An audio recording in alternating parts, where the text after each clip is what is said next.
अपनी car farm house के gate से अंदर लाकर अभी-अभी अपनी महसूस जगह पर पार्क कर ही रहा था कि उसके कानों में किसी लड़की की बेतहाशा हँसने की आवाज़ पड़ी थी। ये हँसी उसे घर में रहने वाली किसी लड़की की नहीं थी, वो आराम से बता सकता था। जाने वो कौन थी, मगर उस अनजान लड़की की हँसी इतनी प्यारी थी कि असलान ने बेहासा उस लड़की को देखने की चाह अपने दिल में कर डाली, मगर दूसरे ही लम्हे खुद को सरज़निश करते हुए उससे अपना सर झटक दिया। ना लड़कियों को ताड़ना उसकी परवरिश में शामिल था, ना उसकी फितरत ऐसी थी। दूसरे, वो एक शादीशुदा मर्द था, उसे ये हरकत सेब नहीं देती थी। हसन मीर सर झटक कर कार का डोर खोलकर बाहर निकल आया। मोबाइल पर नोटिफिकेशन टून बजी तो उसे चेक करने के लिए मोबाइल अपने कुर्ते की जेब से निकालकर स्क्रीन पर नजर जमा ली। वो उसी तरह पूरी तरह से मोबाइल में गर्क अभी लॉन से गुजर ही रहा था कि एक नाजुक वजूद पूरी कुव्वत से उससे टकरा गया। वो वजूद उसके फौलादी सीने से टकराकर ज़मीन बोस हो ही जाता कि असलान ने कमाल फुर्ती से उसका बाजू थाम कर खींच कर अपने मुकाबिल उसे सीधा खड़ा कर दिया। बच गई। वो जो कोई भी थी, अपने चेहरे पर आंखें सारे बालों को पीछे झटक कर शुक्र करती खुद को बचाने वाले को देखने लगी। हसान की निगाह एक पल के लिए इतने मुकम्मल हुस्न पर जम सी गई। आज तक ऐसा हसीन चेहरा उसकी निगाहों के सामने से नहीं गुजरा था। यूं तो उसकी बीवी आनिया भी बहुत हसीन थी, उस पर से उसे हसीन नजर आने का हुनर भी आता था, मगर इस चेहरे की तो बात ही सबसे जुदा थी। सॉरी, मैंने आपको देखा नहीं, और थैंक्स मुझे बचाने के लिए। वो लड़की बड़ी मासूमियत से उसे देखते हुए माजरत के साथ साथ बड़ी खुश भी हो नजर आ रही थी। उसकी हरी आंखों में मासूमियत भरी चमक थी। इट्स ओके, गलती मेरी भी थी। अरसलान ने फौरन निगाहों का सावया बदलकर नरमी से कहकर अपना मोबाइल ढूंढा। उस चक्कर से उसके हाथों से छूट कर गिर गया था। मोबाइल उसके कदमों ही के पास घास पर गिरा हुआ था। इससे पहले वो झुककर मोबाइल उठा था, वो लड़की फुर्ती से झुककर उसका मोबाइल उठाकर उसकी तरफ उड़ा चुकी थी। थैंक्स। इस बार वो बिना उसे देखे अपना मोबाइल उसके हाथ से लेकर उसे मुकम्मल तौर पर नज़रअंदाज करके अंदर की जानिब बढ़ गया। आशु की बच्ची, यहाँ चुप कर क्यों खड़ी हो? अनिया दूर से ही चिल्लाती अरूषा को चौंका गई। वो तो बस असलान मीर को ही जाते हुए देखी जा रही थी। छुपी कहाँ भाई? उनसे टक्कर हो गई। कुछ देर पहले की टक्कर के सबब से उसे अब एहसास हुआ। उस टक्कर के नतीजे में उसकी नाक में दर्द हो रहा था। नाक सहलाते हुए उससे हानिया को देखा। किससे टक्कर हो गई तुम्हारी? कहीं इससे तो नहीं? पास आकर हानिया ने एक काले गंजे से गार्ड की तरफ इशारा किया, जो एक तरफ लॉन में घास पर बैठा बड़ी अनुआग से अपनी बंदूक साफ कर रहा था। तौबा करो, इससे टक्कर तो मैं होने ही नहीं देती। आई थिंक असलान मीर साहब थे। वो पहले मुंह बनाकर फिर हल्के से मुस्कुराई। असलान की शख्सियत ने उस पर बड़ा भला सा तासुर डाला था, वरना वो मर्दों से तो दूर ही रहती थी। लाला से? अच्छा, मगर शर्म करो, कम से कम 10 साल बड़े हैं वो हमसे। उनका नाम मत लो, लाला कहो। आनिया ने कमर पर हाथ रखकर उसे घूरा। लाला? तो मेरा भाई भी मुझसे 2 साल बड़ा है, वो भी तुम्हारा लाला होगा। इस बार अरुषा ने उसे छेड़ते हुए आंख दबाई। आशु, कच्चा चबा जाऊंगी अगर उसे मेरा भाई बनाया तो। आनिया ने अपने दांत पीसकर अपने नाखून उसके बाजू में गाड़ दिए। अच्छा नहीं कहती, मगर मेरे बाजू छोड़ो। मेरे भाई ने देख लिया तो सारी आशिकी भुलाकर तुम्हारे प्यारे प्यारे नाखून कटवा देंगे। अरुषा हंसती हुई अपने बाजू उसके पंजे से छुड़ाने की करती उसे छेड़ भी रही थी। "हम्म, मैंने उसी की आंखें ही नोच लेनी है। खैर छोड़ो, ये हाशु का बच्चा आया क्यों नहीं?" अनिया नाक छुड़ाकर कहती फिर हाशिम का पूछने लगी। उसके बच्चों की माँ ने इनवाइट तो नहीं किया, मगर एक बड़ा प्यारा सा तोहफा दिया तुम्हारे लिए। अरुषा ने शरारत से आंखें नचाना नचाकर छुपकर हानिया की फूले फूले गालों को बारी बारी चूम कर दूर हट गई। उसका मतलब समझकर हानिया सुर्ख होकर उसे सबक सिखाने के लिए हाथ उठा चुकी थी। इससे पहले वो उससे अपने लंबे लंबे नाखूनों से नोचती और उषा उसे जुबान दिखाकर लॉन की तरफ भागती थी। अब वो दोनों थी और चीखो पुकार थी। सारे लॉन में अरुषा की हंसी और हानिया की गुस्से से दी जाने वाली धमकी गूंज रही थी। अपने बेडरूम में आते ही अजलान के चेहरे पर नागवारी छा गई। सामने बेड पर आनिया रात वाले उसी बेहुदा नाइटी में अभी तक मलबूस कानों में हैंड्स फ्री ठों से तेक लगाकर आरामदेह पोजीशन में बैठी थी। बेड पर फैले अरेआप पाँव तेजी से हिल रहे थे और चेहरे पर मास्क लगा था। 6 साल गुजरने के बावजूद भी अब भी आन्या कोई खबर नहीं थी कि सानवी को क्या पसंद था क्या नहीं। जैसे अभी उसने ये परवाह ही नहीं की थी कि अपना लिबास तब्दील कर ले। आजकल हानिया छुट्टी में हॉस्टल से आई हुई थी और उसे इस हुलिये में देखकर क्या सोचे। ठीक है, वो उसका शौहर है, उसके सामने जैसे चाहे रहे, रात पहना सुबह चेंज कर ले, मगर नहीं, आज आनिया मीर की सवारी कहीं गई ही नहीं होगी, तो उसने लिबास तब्दील करने का सोचा भी नहीं होगा और उसी हुलिये में वो नीचे सबके सामने भी गई होगी। ये सोच सोच कर ही असानवीर को बुरा लग रहा था। उसे लाख बुरा लग रहा था, मगर उससे आनिया से कुछ कहा नहीं। वो सिर्फ सब सोचता। आकर एक तरफ सोफे पर बैठ गया।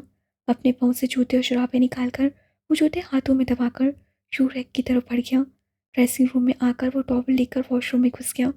फ्रेश सा होकर वो तौलिए से बाल रगड़ता बाहर आया तो आनिया अब भी उसी पोजीशन में थी।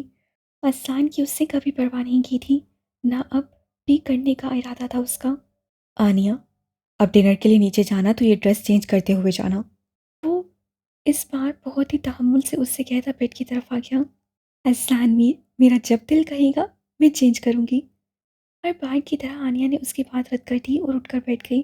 अरसान को बेतहाशा गुस्सा आया था, मगर औरतों पर भड़कना, चिल्लाना, अपनी मर्जी थोपना उसे बिल्कुल पसंद नहीं था और उसी बात का भरपूर फायदा आनिया ने उठाया था। देखो आनिया, मुझे कोई एतराज़ नहीं, तुम जिस होलिये में रहो, बट लिबास वही अच्छा होता है जो औरत की नस्वानियत को छुपाए, ना कि उसे और उभार दे। इसलिए प्लीज़ तुम ख्याल रखा करो। अरसान ने नरमी से उसे समझाया। क्या हो गया है अरसान, मैं ख्याल रखती हूँ। तुम कब से इतने पोसेसिव हो गए मेरे मामले में? वो चेहरे से मास्क से पर्द नोचती बहुत रुखाई से बोली। हानि आई हुई है, उसका ही ख्याल करो। बच्ची है वो भी तुम्हारे। अरसान में इतनी बच्ची नहीं है, वो कॉलेज जा चुकी है। और अब वैसे भी तुम्हारी बहन को इतनी फुर्सत ही कहाँ कि वो मेरे पास उठे बैठे। जब देखो मोबाइल पर अपनी दोस्त के साथ बिजी रहती है या उसके साथ घूमती रहती है। और तो और अपनी उसी दोस्त को मेरे घर पर भी ले आई। अरसान के इतना ही कहने पर आनिया ने बुरी तरह भड़क कर सामने खड़े अरसान को बेभाव की बातें सुना डाली। वो मेरी बहन है और उसका जब तक दिल कहेगा यहाँ आएगी और रहेगी। जहाँ तक उसकी दोस्त की बात है, तो तुम्हारी दोस्त लोग भी तो अक्सर यहाँ पाई जाती हैं। मैंने तो कोई एतराज़ नहीं किया, तो अपनी बहन की दोस्त के आने पर भी मुझे कोई एतराज़ नहीं, और ना तुम्हें करने दूंगा। आखिर कब तक? इस बार अरसलान सख्ती से अपनी बात कहता तेजी से बेडरूम से बाहर निकल गया। आनिया के साथ एक ही बेडरूम में रहना आजकल उसे सख्त लगने लगा था। दिन ब दिन दोनों एक दूसरे से दूर होते जा रहे थे। अरसान के सख्त वादे सुनने पर आनिया ने कानों से हैंड फ्री खींचकर फर्श पर फेंका। ना जाने किस बात की अकड़ है इस शख्स को। माँ ने इस मामूली से दिखने वाले अरसलान को ज़बरदस्ती मेरे सर पर थोप कर मुझे बर्बाद कर दिया। वो एक खुद पसंद और नाशुक्री औरत थी, वरना अरसलान मीर जैसे मर्द की हमसफरी पर हर लड़की नाज करती। जहाँ तक शक्ल और सूरत की बात थी, आनिया को अपने आगे कभी कोई दिखाई ही नहीं दिया, वरना अरसलान की गंदी रंगत वाले चेहरे पर गस्फी कशिशी बहुत ही अट्रैक्टिव शख्सियत थी उसकी। मगर आनिया को आज तक उसमें कुछ खास दिखाई नहीं दिया। वो एक बेहद हुस्न परस्त लड़की थी और हर हसीन मर्द को देखकर वो उसकी तलबकार बन जाती थी। अरसान की दी गई आज़ादी का उससे हर वो गलत फ़ायदा उठाया था जिसका हमारा अल्लाह क्या मुआशरा भी इजाज़त नहीं देता था। वो नफ्स की ग़ुलाम थी और जो लोग नफ्स के ग़ुलाम बन जाते हैं तो नफ्स उन्हें तबाह और बर्बाद कर डालता है। वो शायद आनिया के नसीब में भी बस तबाही ही लिखी थी। अरसान मेरे गुस्से से जलता हुआ अपने रूम से निकल कर नीचे आया था। उसे ऐसा लग रहा था धीरे धीरे उसकी बर्दाश्त खत्म होती जा रही थी। उसके और आनिया के दरमियान बंधा हुआ रिश्ता हर दिन कमज़ोर होता जा रहा था। पहले तो आनिया उसका लिहाज भी कर लेती थी, मगर अब तो उसका लिहाज, उसकी मुरव्वत ख़त्म होती जा रही थी। पहले भी उसने असलान की कोई परवाह नहीं की और अब तो दिन ब दिन वो असलान से बिल्कुल गाफिल होती जा रही थी। लिविंग रूम के सोफे पर बैठकर उससे अपना सर सोफे की पुश पर रख दिया। आंखें बंद करके वो खुद को पुरसुकून करने लगा। कभी कभी वो खुद को बहुत थका हुआ सा महसूस करता था। वक्त से पहले पड़ जाने वाली जिम्मेदारियों ने उसे उसकी अपनी सारी मर्जी छीन ली थी। सबकी देखभाल, हवेली से लेकर ज़मीनों तक, गाँव से शहर तक, फिर सारा बिजनेस वो खुद को रोबोट बना चुका था। अपनी 28 साल ज़िंदगी में अपने लिए तो उसने कभी जिया ही नहीं।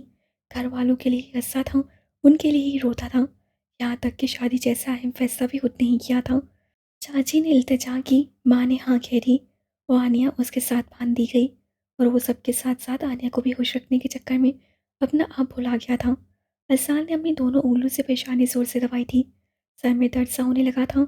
आज दिल का हाथ, कोई नाजुक सा हाथ हो जो उसका सर हल्के हल्के दबाए, उसके बालों में उंगलियां फेरे। मगर हैरत की बात थी कि उसे वो नाजुक हाथ आनिया का नहीं चाहिए था।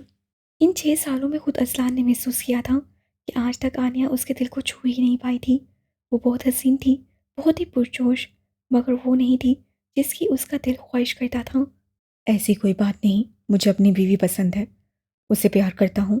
आनिया सही कहती है, मैं एक अनरोमांटिक इंसान हूँ, इसलिए ऐसा है। वो खुद को बहलाता सोफे से उठ खड़ा हो गया था। सर का दर्द बढ़ चुका था और वो एक कप चाय के साथ सर दर्द की गोली खाकर फ़िलहाल सोना चाहता था।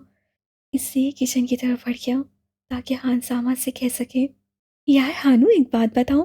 किचन में जाते हुए अरसलान के कदम फिर से उस खूबसूरत आवाज़ पर ठटक से गए।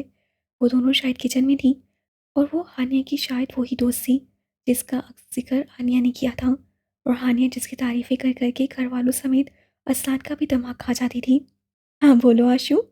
हानिया के इतने प्यार से पूछने पर अरसलान के होंठों पर मुस्कुराहट आ गई। अपनी दोस्त के मामले में उसकी दीवानगी के बारे में सब जानते थे। तुम्हारे भाई भाभी का कपल ऐसा बेकार सा क्यों है? अरुषा की बात पर बाहर खड़े अरसलान के होंठों की मुस्कुराहट सुकड़ गई। वही सब की तरह उन दोनों के रंग का इशू होगा, जैसे कि आनिया की बेहुदा दोस्त से कमेंट्स किया करती थी। क्या मतलब? देखो आशु, भाभी की तरह तुम मेरे लाला के रंग के बारे में कुछ मत कहना। वो बहुत अच्छे हैं, सबसे मुनफरिद। अनिया अपनी दोस्त को टोक कर बहुत जली हुई बोली। अहसान फीकी से मुस्कुराहट के साथ चढ़ चढ़ कर वहां से जाने ही लगा था कि अरुषा की बात पर थम सा क्या।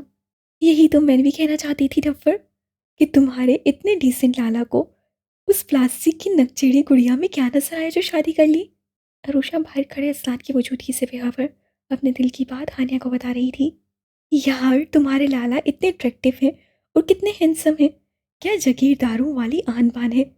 उनकी फैन हो गई मैं तो एक नज़र में ही देखकर जान गई हूँ। वो बहुत अच्छे नेचर के भी शख्स हैं। मेरे ख्याल में तुम तो उनकी तारीफ में कंजूसी से काम लेती हो। वो उससे भी ज़्यादा अच्छे हैं जितना तुम बताती थी। अरुषा की आंखों में बार बार असलान की सूरत फिर रही थी। वो बड़े जोर से असलान की तारीफें करती हानिया से बोल रही थी। हाँ, मेरे जैसे लाला किसी के भी नहीं। उन्होंने हम लोगों के लिए खुद को भुला डाला। जिस वक्त बाबा और चाचा एक ही एक्सीडेंट में साथ ही मौत हुई थी, उस वक्त लाला सिर्फ 15 साल के थे। मगर जिस तरह उन्होंने इस छोटी उम्र में भी हम लोगों का ख्याल रखा, उसकी मिसाल मिलनी मुश्किल है। आने की आवाज़ भाई की मोहब्बत से लबरेज होकर नम हुई। असान का दिल भी बोझल हो गया। इतने अच्छे लाला की ऐसी नकचिड़ी आटे की बोरी वाली लड़की से शादी कर दी। काश मैं तेरे लाला के साथ ही एक आध साल बाद उससे पैदा हो जाती, तो तेरी भाभी तो मैं ही बनती। तेरे लाला से ज़बरदस्त टक्कर चलाती। अरुषा बस आने को हंसाने के लिए मजाक में बोली थी, मगर बाहर खड़े असलान का मुंह फूल गया। क्या थी ये लड़की? इसकी जुबान तो वाकई चमड़े की थी, जिसका काम बस फिसलना था। वो सर झटक कर चाय का इरादा छोड़कर स्टडी रूम में चला आया। सोफे पर बैठते हुए अपना लैपटॉप खोलते हुए ना जाने क्यों अरुषा की बातें जहन में घुस गईं। प्लास्टिक की गुड़िया, आटे की बोरी। अगर आन्या को पता चल जाए तो वो अरुषा का मुंह ही नोच ले। धीमे से हंसकर उसे सर झटका था। मुझसे 10 साल छोटी होगी ये लड़की, और ऐसी बात? पागल, बेवकूफ़ लड़की ऐसे बोलते हैं? हल्के से बड़बड़ाकर वो अपने काम में मसरूफ हो गया। आनिया ने एकदम से बाहर जाके डिनर का प्रोग्राम बना लिया और हर बार की तरह अपनी बात भी आसान से बनवा ली।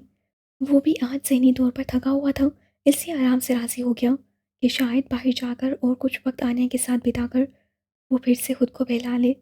इसलिए वो कुछ ही मिनटों में तैयार हो गया। आनिया आईने के सामने खड़ी अपने मेकअप को आगे टच दे रही थी जब असलान एक ही बात पर वो भड़क की थी।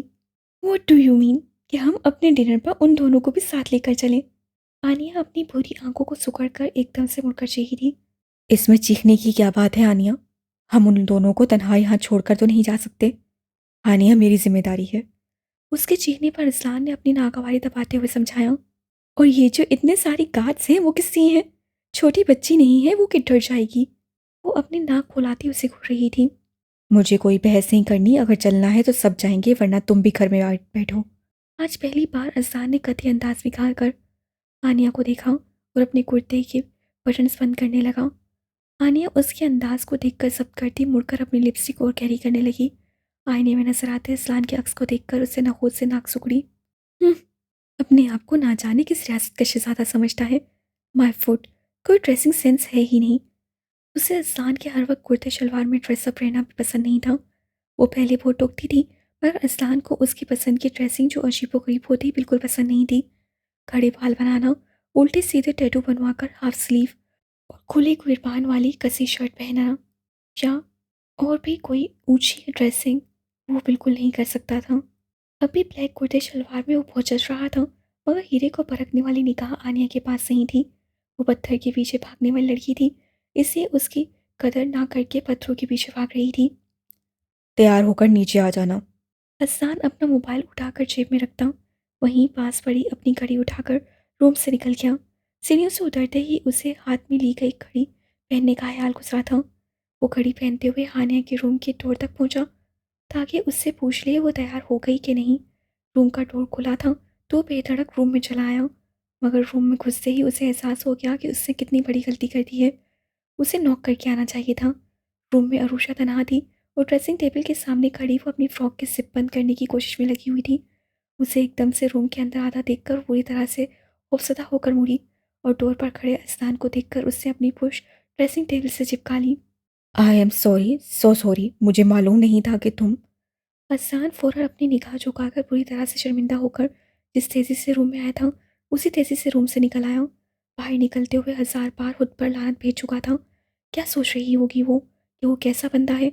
ये सब सोचकर वो बार बार शर्मिंदा होता रहा। एक जुर्म का एहसास था कि वो चाहकर भी खुद को माफ़ नहीं कर पा रहा था। शर्मिंदगी के एहसास तले उससे फिर अरूषा पर एक नज़र भी नहीं डाली कि उसका चेहरा ही देखकर अंदाज़ा लगा ले कि वो नाराज़ है या नहीं। यहाँ तक कि वो लोग डिनर करने के लिए रेस्टोरेंट पहुँच भी गए। अभी वेटर ने सर्व नहीं किया था कि अन्य को अपनी कोई सहेली की कॉल आ गई और वो उठकर कॉल सुनने चली गई। असान सर झुकाए अपने मोबाइल में देखते हुए अब भी उसी शर्मिंदगी के एहसास में डूबा हुआ था। शायद कुदरत को उस पर रहम आ गया था कि हानिया के कपड़ों पर वेटर ने सर्व करते हुए जूस का गिलास गिरा दिया। वेटर बेहद घबराकर मासत करने लगा तो असलान ने हाथ उठाकर नरमी से उससे कहा। कोई बात नहीं, किसी से भी हो सकता है, तुम जाओ। वो वेटर से मुस्कुराकर कहकर आनिया से बोला। हानी बेटा, जाओ वॉशरूम में साफ कर लो। जी लाला। वो अपना दुपट्टा संभाल कर उठ गई थी। मैं भी चलती हूँ। अरुषा भी उठने लगी। मैं 2 मिनट में आती हूँ। लाला बेचारे अकेले बैठे रहेंगे क्या। पहली बार असलान ने हानिया की अक्लमंदों वाली बात पर शुक्र अदा किया, वरना वो किस हक से उसे रोकता। इतनी देर से माफ़ी मांगने का मौका फराहम होने का मुंतज़िर था कि वो खुद जाने लगी थी। हानिया ज़बरदस्ती अरुषा को बिठाकर वहाँ से चली गई। अरुषा असलान मीर की संगत में बेहद नर्वस होने लगी। मिस अरूषा, मैं बहुत मासत हुआ हूँ आपसे। मुझे ऐसे नहीं आना चाहिए था रूम में, नॉक करके आना चाहिए था, इसलिए आपसे बहुत शर्मिंदा हूँ। असान ने जल्दी से अपने दिल का बोझ हल्का करना चाहा। निगाहें एहतराम में झुकी हुई थी और चेहरे पर पेशेमानी थी। वो एक नज़र भी उसे देख नहीं रहा था। अरूषा के लबों पर मुस्कुराहट आ गई उस शख्स को देखकर जो अनजाने में हुई गुस्ताखी पर शर्मिंदा हो रहा था, जिसमें उसका कसूर भी नहीं था। उसे खुद एहतियात के तौर पर डोर बंद रखना चाहिए था। वो उसका अपना बेडरूम नहीं था तो उसके भाई का घर था। वो खुद लापरवाही कर गई थी। उसकी खामोशी महसूस करके असान ने निगाहें उठाई और फिर दो चमकती गहरी काली बोलती आंखें एकदम से बेहद खूबसूरत हरी झील जैसी आंखों से जा मिली। निगाहों के इस तसादम से काली आंखें एहतराम में और हरी आंखें घबरा कर झुक गईं। आपकी गलती नहीं थी, मैं ही बेवकूफ़ हूँ, आप शर्मिंदा मत होएं। अटक अटक कर आखिरकार उससे कह ही दिया। साथ ही चुपके से उसे देखा भी था। थैंक्स। अब ये शुक्रिया माफ़ करने पर था या खुद की गलती मानकर बेवकूफ़ कहने पर, अरुषा समझी नहीं थी। वो तो अपना बोझ उतार कर अब चेयर से देख लगाकर मोबाइल में बिजी हो गया था। अरुषा के दिल में एक ख्याल गुजरा तो उससे हाथ में पकड़ा अपना मोबाइल इस तरह से पकड़कर देखने वालों को लगे कि वो मोबाइल देख रही है, मगर वो कर जो रही थी खुद जानती थी। लेकिन वही पुरानी बेवकूफ़ी भरी हरकतें। उससे जैसे ही फ़ोटो लेते हुए क्लिक को टच किया, चनाका सा हुआ और उसकी आवाज़ के साथ रोशनी चमकी, जिसका मतलब ये होता था कि फ़ोटो ली जा चुकी है। खुद पर रोशनी पड़ने पर अज़लान ने बस एक आबरू उठाकर रूषा को देखा। वो पूरी तरह से गड़बड़ा गई। हाँ, आपके जूस का ग्लास बड़ा प्यारा है। ऐसा ही सेट लूँगी अपने जहेज़ में। रूषा जब घबराती थी तो ऐसे ही बोलती थी। अज़लान ने गहरा सांस लेकर सर इधर-उधर घुमाया, फिर जूस का ग्लास उठाकर अरूषा के सामने रख दिया। ले लो फिक्स, अब मुझे डिस्टर्ब मत करना। वो तन से कहता फिर से उसी पोजीशन में बैठ गया। वो मुंह बनाती अनजाने में टेबल पर रखे जूस के ग्लास को अपने होंठों से लगा बैठी, जिसमें से असलान ने घूंट लिए थे। इस लड़की की बेवकूफ़ी भरी हरकतों पर वो अभी कुछ बोल देता कि हानिया आ गई और उसके बाद आनिया भी। फिर डिनर उन लोगों ने हानिया और अरूषा की गुसर-फुसर के साथ ख़त्म किया था। लाला, हम अरूषा को उसके बंगले पर ड्रॉप कर दें। इसके बाबा की कॉल आई है कि वो अब घर पहुंचे। रेस्टोरेंट की पार्टी में कार तक पहुंचते ही हानिया ने प्यार से भाई का आवाज़ उठावा। इससे पहले कि अज़लान कुछ कहता, आनिया नाकावारी से बोल पड़ी। क्यों? इसकी कार कहाँ गई? इसका ड्राइवर छोड़ कर गया था ना इसे। अब अपने ड्राइवर को बुला ले। आनिया को अरूषा कुछ ज़्यादा ही बुरी लगी थी, शायद उसके खुद से भी ज़्यादा हसीन होने पर। वो एक हासिद और खुद पसंद लड़की थी, तो कैसे उसके हसीन शक्ल बर्दाश्त कर लेती। अरूषा का दिल कहाँ सफ़ेद बोरी का मुंह नोच ले जो उससे घूर रही थी। छोड़ देता हूँ, आ जाओ। इससे पहले हानिया चुलबुलाकर कुछ कहती और यहीं गोलाबारी शुरू होती। असलान ने कहकर बात ही खत्म कर दी। उसके लाला एक बेहतरीन मर्द थे, हर रिश्ते को निभाना खूब आता था उन्हें। तो फिर हानिया अपनी भाभी से डरती क्यों? इसलिए हानिया आनिया को जताती नजरों से देखकर गर्दन अकड़ाकर बैक डोर खोलकर बैठ गई। इधर आनिया का जल भुनकर बुरा हाल हो गया। उसने असलान से मुंह फुलाकर फ्रंट सीट संभाल ली। असलान सारी रात से खामोश से ड्राइविंग करता रहा था। आनिया के बताए के एड्रेस पर पहुंचकर उससे कार रुकी थी। आनिया ने 27 भरी निगाह गेट के पार नजर आती इमारत पर डाली। ये घर देखकर ही अरुषा की हैसियत का अंदाजा हो रहा था। वो तो उसके सादगी देखकर उसे ऐसा वैसा ही समझी थी। इतनी देर में कार देखकर गेट कीपर ने पूरा गेट खोल दिया था, मगर असलान ने कार अंदर दाखिल नहीं की। बस बैक सीट पर बैठी आनिया का जल्द फारिग होने का मुंतजिर था कि वो खुदा हाफिज कहे और अरुषा कार से उतरे तो वो दोबारा कार स्टार्ट करे। आओ ना, अंदर चलो, अपने लाला से कहो ना। अरुषा की खुद हिम्मत नहीं पड़ी थी, इसलिए उसके कान में सरगोशी की। अरुषा के साथ वक्त गुजारने के लालच में आने ने ड्राइविंग सीट पर बैठे असान से झिझक कर कहा, लाला, अरुषा अंदर चलने को कह रही है, चले। असान ने नाखून चबाती अरुषा को एक नज़र देखा, फिर हानिया को चेहरा देखा। फिर कभी, अभी रात ज़्यादा हो गई है, जल्दी से खुदा हाफिज करो तो घर चलें। हानिया ने बस ज़बरदस्ती मुस्कुराकर तायद में सर हिलाया और अरुषा की तरफ मुड़ गई। असान ने खौफ से अरुषा के साथ ही हानिया को भी उतरते हुए देखा था। हानिया बार बार अरुषा से लिपट कर खुदा हाफिज कह रही थी। सारा दिन दोस्त के साथ बिताकर भी दिल नहीं भरा है। असलान, अपनी बहन से कहो घर चलना है। आनिया को उनकी दोस्ती एक आंख नहीं भा रही थी। बहुत ही दबकर वो असलान से बोली। असलान ने अभी कुछ कहने के लिए मुंह खोला ही था कि तेज तेज कदम उठाकर गेट तक आते एक बेहद हैंडसम लड़के को देखकर कुछ बोले बगैर वो बस अरुषा की खुशी भरी चीख सुनकर उनकी तरफ मुतवज्जा हो गया। अरुषा उस लड़के से पहले ही तेजी से दौड़कर उस लड़के के गले लग गई और लड़के ने उसे गले लगाकर कमर से पकड़कर उठाया था। फिर उसी तरह उसे उठाए हुए चारों तरफ घूमा। वो भी अपनी खुशी बयान कर रहा था। असलान बहुत संजीदगी से उन दोनों को देख रहा था जो एक दूसरे से लिपटे थे। अरुषा को खुद से लगा था वो लड़का बार बार उसकी पुश्त और सर सहला रहा था और उसकी पेशानी पर बोसा देता। जब अरुषा उससे अलग हुई तो फिर से उसकी पेशानी चूमकर वो अरुषा को अपने पासों के हल्के में लेकर हानिया की तरफ मुतवज्जा हो गया। आंखों में ढेरों चमक लिए वो हानिया से कुछ कह रहा था जो असलान को सुनाई नहीं दिया, मगर वो एकदम से कार का डोर खोलकर उनकी तरफ बढ़ा था और दो चार ही कदम में वो उन तीनों के सर पर खड़ा था। हानिया, अब चलो। गंभीर आवाज में उसने उन तीनों को चौंका दिया था। वाह, आज आपसे मुलाकात हो ही गई मेरी। मुझे बहुत शौक था आपसे मिलने का, असलान सर। वो जितना संजीदा था वो लड़का उतना ही गर्मजोशी का इजहार करते हुए अरुषा को छोड़कर असलान की तरफ हाथ बढ़ा चुका था। भाई, ये अरुषा का भाई हशम है। हानि की जोश से बताने पर ना जाने कि वो असलान के तने हुए चेहरे पर नरमी सी छा गई। उससे भी गर्मजोशी से उसका बढ़ाया हुआ हाथ अपने हाथ में थाम लिया। मुझे भी तुमसे मिलकर अच्छा लगा, यंग बॉय। असलान के यंग बॉय कहने पर हशम ने मुंह बना लिया। अज़लान सर, भले ही मैं आपको सर कह रहा हूँ, मगर आप मुझसे इतने बुजुर्ग भी नहीं कि मुझे बॉय समझें। आपसे 5-6 साल ही छोटा हूँगा। उसके ऐसा बोलने पर असलान खुलकर मुस्कुरा दिया। तुम भी फिर मुझे सर कहना बंद कर दो। अब मैं इतना बुढ़ा भी नहीं कि तुम सर कहकर मुखातिब करो। असलान ने भी अपनी आदत के खिलाफ शोखी दिखाई तो हशम जोर से हंस दिया। उन लम्हों में हानि ने चुपके चुपके हशम को देखने में और अरूषा ने असलान मीर को देखने में वक्त गुजारा था। जाने क्यों, पराया होने के बावजूद भी अरूषा मीर उसके हर अंदाज पर बेख्तियार हुई जा रही थी। मेरा तारुफ नहीं करवाओगी हानिया? वो लोग तो आनिया को भूल ही बैठे थे। अब जब अचानक उसकी आवाज़ सुनी तो सबको याद आया कि आनिया भी कार में मौजूद थी। हशन ने ताज्जुब से कहने वाली को देखा था। वेस्टर्न लिबास में हैवी मेकअप चेहरे पर थोपे हुए उस औरत की नज़र जाने क्यों उसे अच्छी नहीं लगी थी। अजीब सी चमक थी। जाने क्या था कि हशम को घिन सी आई थी। She is my wife Aniya Ajlan Mir. Aniya की तारुफ करवाने से पहले ही असलान ने खुद ही कह दिया। खुद पर जमी नज़र महसूस करके उसने शायद जताना ज़रूरी समझा था और नज़रें झुक भी गईं, मगर उस तारुफ ने पता नहीं क्यों दिल में चुभन सी पैदा की थी। आनिया, ये हशम है, हानिया के फ्रेंड अरूषा का भाई। हसन ने मुस्कुराकर हशम को देखकर तारुफ करवाया। अरूषा ने इस बार अपना दिल और निगाह दोनों ही मोड़ ली। बहरहाल इसे नफ्स सबसे ज़्यादा अजीज थी। Oh, nice to meet you cute boy. Aniya ने मुस्कुराकर अपना खूबसूरत नाजुक सा हाथ हशम के सामने कर दिया। आनिया ने सर पाँव जलकर आनिया को घूरा। अरूषा ने चूक कर आनिया को देखा। उसकी निगाहों में उसे वही चमक नजर आई थी जिसे वो बचपन से अब तक एक शख्स की आंखों में देख देख कर वो उस निगाह का मफ़हूम समझ चुकी थी। बेहासा उससे हशम के बाजू पर अपने दोनों हाथों को दबोचकर अपने साथ लगाते हुए नफ़रत से आन्या की तरफ देखा। उसके इस अंदाज़ ने असानवी को पूरी तरह से चौंकाया था। अस्सलाम वालेकुम भाभी, आपसे मिलकर भी बहुत अच्छा लगा मुझे। अरुषा के हाथ पर थपकी देकर उससे आन्या को जता दिया कि वो शिकार नहीं। आन्या ने दोनों बहन भाई को बहुत प्यार से देखा। उन दोनों की वो बचपन की राजसार थी। उन तीनों ने एक दूसरे के साथ अपने गम और खुशियाँ बांटी थी। उसके भाभी कहने पर आन्या ने तंज से मुस्कुराकर अपने हाथ समेट लिए। मेरे ख्याल में अब हमें चलना चाहिए। Okay Hasham, see you again. Hasan ने कहकर अपना हाथ आगे बढ़ा दिया। हशम ने भी उससे हाथ मिलाया था।